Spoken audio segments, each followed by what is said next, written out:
predstaviť Daniela Bigoša z 5. B. Je členom reprezentačného tímu v basketbale. Položím mu niekoľko otázok.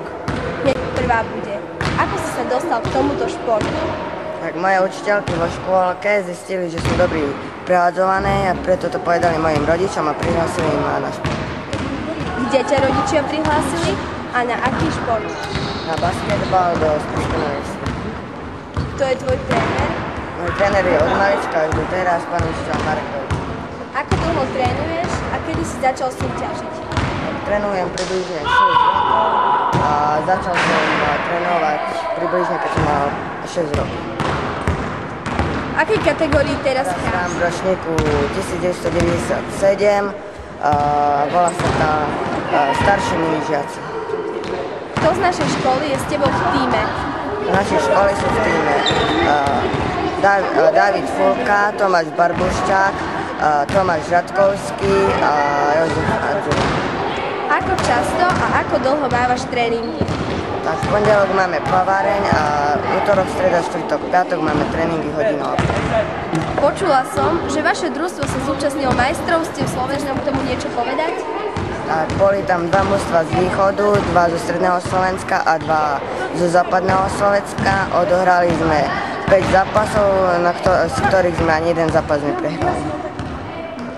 Blahoželám vám k tomuto úspechu. Stáva sa, že si bol vyhlásený za najlepšieho hráča za majstrovstiev.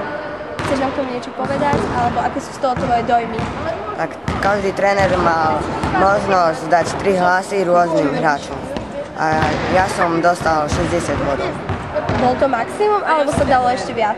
Bol to maximum. Posledné 2 otázky budú. Čo ti šport dáva?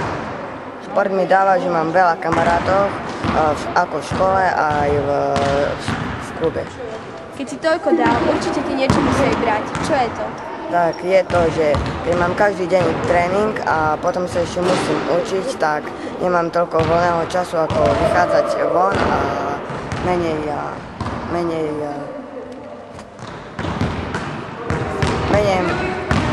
Asi fakt nemáš čas sa nútiť. Blahoželáme ti úspechom, ďakujem za rozhovor a držíme palce do budúcnosti teba aj tvojmu týmu.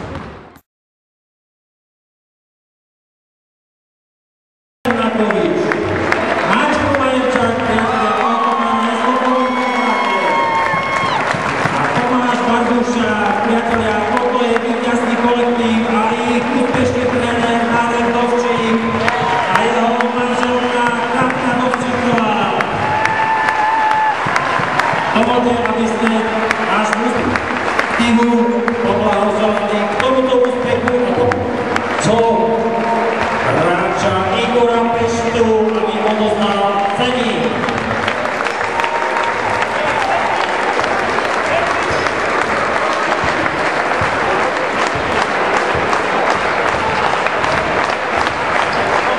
Ešte raz opakujem, Daniel Bigoš, Jakub Lovčík, Marek Dubiňák, David Fulka, Jozef Dubňák, Robko Košala, Filip Mačura, Daniel Markulík, Lukáš Polák, Tomáš Radkovský, Patrik Sarna, Filip Susa, Michal Špernakovič, Mačko Majerčák a Tomáš Barbušák.